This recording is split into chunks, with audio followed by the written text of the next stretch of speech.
Okay mga kalodi, at ito yung ginagawa ko ngayon. Naglalagay ako ng bracket ng flat screen.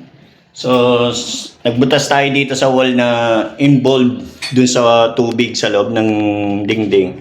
So, ang gagawin natin dyan, itong tornilyo, nilagyan natin ng pinasakan natin ng sealant.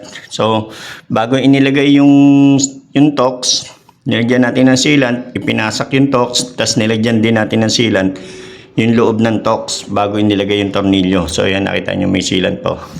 Diba? Para hindi po siya ma-involve sa basa. So, ito yung flat screen na gagamitin natin dyan.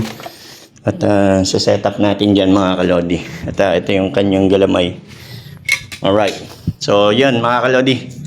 Ayan ang project natin for today's video. Alright.